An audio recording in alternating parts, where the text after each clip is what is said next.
The film opens with a Jewish podcast host named Alan exposing the nature of the fanatics and the cultists of their town. 3 thugs are hearing his podcast in their car as they're driving deep into the woods. By their conversation, we find out they work for Bob, who's also a fanatic cult leader. Scenes cut to our protagonist, Detective Terry, moving to a small yet well-interlinked town in Idaho. He buys a cheap motel room to stay in. On his first day, he takes a long walk in nature, after which he goes to work and starts looking at case files to solve them. Elsewhere, the antagonist Bob and his fleet are seen robbing a bank. They hold the innocent bank teller hostage while forcing the manager to open the safe and fill their bags with all the money. The cops pull up simultaneously. One of the robbers goes out and takes the police officer under his gunpoint. When they get all the money, they run back in their car and shoot the police car's tires flat so it doesn't chase them. Bob visits his pregnant girlfriend Zilla and gives her money, which she happily takes. Back in the bureau, Terry meets Sheriff Laughlin and discusses the bank robbery that went down today. Laughlin pulls the plug on him, sharing that the robbery was conducted by a dangerous cult he doesn't want to get entangled with. Terry is unsettled by his claim, so he offers Deputy Jamie to tag along with him to uncover the mysteries of the conniving cultists.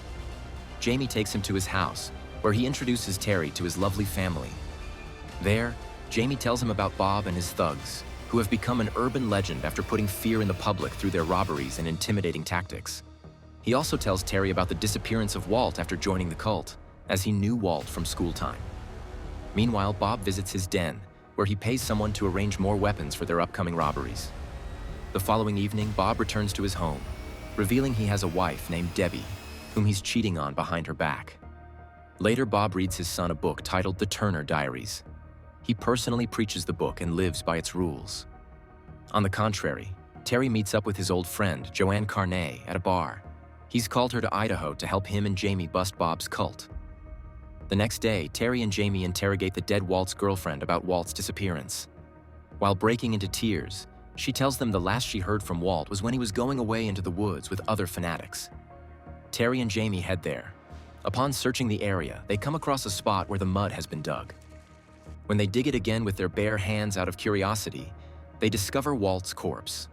Laughlin and his deputies take over the crime scene, so Terry heads to a German fanatics cult with Jamie.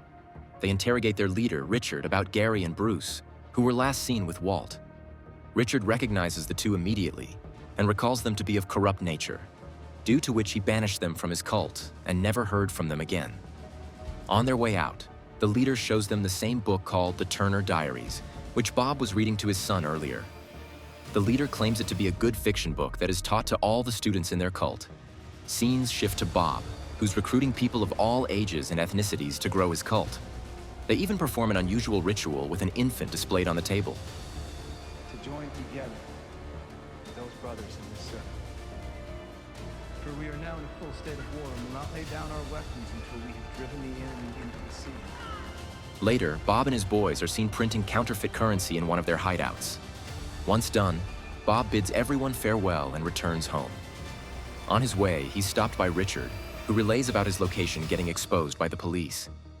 He warns Bob to end his reign of terror before the police snoop around and discover everything they've done under their noses. Bob refuses to be stomped on by the cops, so he devises an evil genius plan to get them off his tail. Meanwhile, Jamie's wife receives the Turner Diaries from someone on Jamie's behalf and lets him know they just dropped it off. Jamie runs outside to catch their glimpse, but they speed away in their car. Simultaneously, Terry, Joanne, and the FBI raid a house in Seattle where Gary was reported to be living. There, Terry finds some material in his room that confirms he's built a bomb. Back in Idaho, Bob gets their town's adult cinema rigged with a bomb.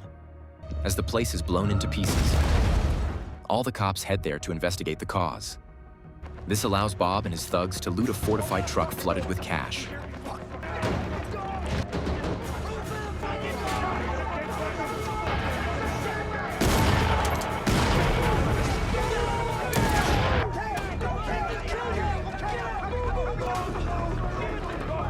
Terry somehow comes after them with Jamie and shoots at the thugs.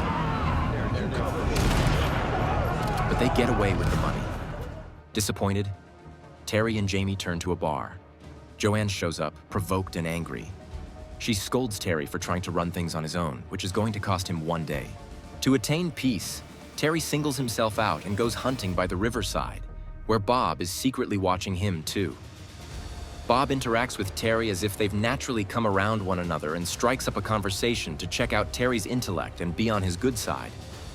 Days later, the Nazi cult holds a ceremony where Bob rises from the audience and provokes everyone to turn to revenge, emphasizing that they don't have much time. Back on Terry's side, he's invited to a birthday party at Jamie's house, where he continues to discuss the case they're on. The wife indirectly hints that she's afraid Terry might get her husband killed by getting him involved, but Terry assures her of the opposite. Jamie shows Terry the book received and jogs his memory from when they last saw it in the Nazi camp. The book inclines to follow the following 6 steps: recruiting, fundraising, armed revolution, domestic terror, assassination, and day of the rope. This provides Terry insights on what the cult is up to. The next day, we get to see Bob's mundane activities, such as printing fake money and testing out weapons. There you go, you're just a kite. You don't get it because you're just a kite. You're making some fun of something that's sacred to Christians. You don't get it. Oh, okay. That's it. Make it a Jew thing. Make it about Jews. They become agitated to hear Alan's views on the fanatics, so they follow him home and shoot him dead. The next day, Terry finds out about Alan's death from Joanne, while Bob is seen teaching his son to shoot a gun. Terry goes to work and projects his frustration. He warns them the cult will outnumber them and take over the town if they refuse to enforce action. Jamie also lists down all the evil activities of the cult, including poisoning the city's water supply and numerous robberies. As he points out, the president's assassination is next on their step. The police get serious. Meanwhile, Bob starts his day by convincing Gary to buy new weapons under his ID and watches him load their trunk with them. In the bureau, Terry shouts at the sheriff to get the address of Bob's parents.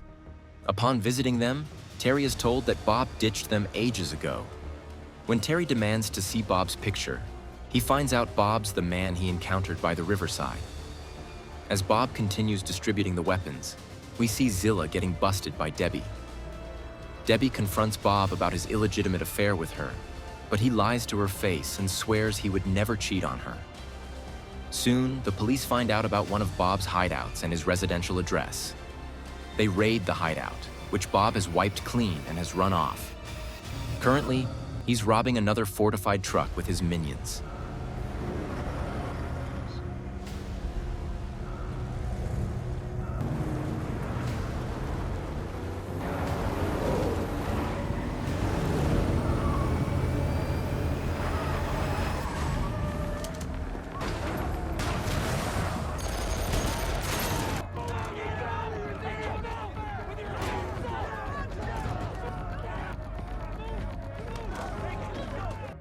Meanwhile, Terry and the other officers raid his house, where they detain Debbie and her son.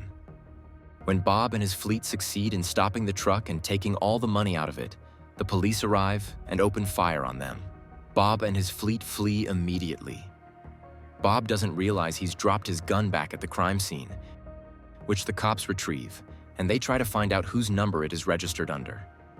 The entire department gathers to convince Terry to back off, as they're all scared of what Bob and his cult might do to them. The next day, Bob visits Zilla, who's finally given birth. Meanwhile, the cops have traced the gun number and taken Gary into custody. Terry uses means of fear and intimidation to convince Gary to pose as a mole and return to Bob. In case he refuses to comply with the cops or give information on Bob's new plan, he will shoot. Scared and under Terry's spell, he agrees to the terms. He's dropped off at a diner, outside which Joanne and the FBI keep an eye on him. Gary is taken back to the cult by one of the members, so Joanne follows them. Terry and Jamie follow them too. Now Bob apologizes to Gary for the trouble and promises to help him. But before that, he wants to know how the cops let him go this easily. Gary lies to Bob about tricking the cops into believing his gun was stolen a while back, due to which the cops let him go without any further interrogation. When Bob walks out of there, Terry tells Jamie to call for backup and runs to catch Bob on his own. He holds Bob under his gunpoint, but the fanatics start shooting in their direction from the parking lot. Jamie shoots at the fanatics, which allows Bob to run away. While Joanne arrests the fanatics inside the place, Jamie and Terry go on a pursuit of capturing Bob, who's on the run. At one point, Bob shoots Jamie and gets to flee successfully as Terry stops the pursuit for Jamie. Unfortunately, Jamie dies. With a heavy heart, Terry and the officers deliver the news to his wife, who already feared this might happen. Left with no options, Terry confronts Debbie and threatens her to rat out Bob's location. She proudly exposes the location, knowing Bob will outsmart the cops. As the cops and the FBI head towards his hideout place, he's seen carrying the last step of his final plan. Unfortunately for Bob, his house gets surrounded by the SWAT team, and his partners are captured by them. He refuses to get out, so they throw a gas bomb inside the house and march in. Bob puts on a gas mask and mercilessly opens fire on them, which escorts them out. They end up deciding to set the house on fire to herd him out, but Bob refuses to turn himself in. Terry goes after him to persuade him into reducing his sentence if he comes out. But it doesn't work out either. The stocked ammo catches fire and starts popping, due to which Terry runs out of there. He watches Bob die in fire rather than getting captured. In the end, Terry goes hunting again, regretting that he failed to capture a fanatic as devoted and driven as Bob. Thanks for watching. Please don't forget to like and subscribe for more awesome recaps.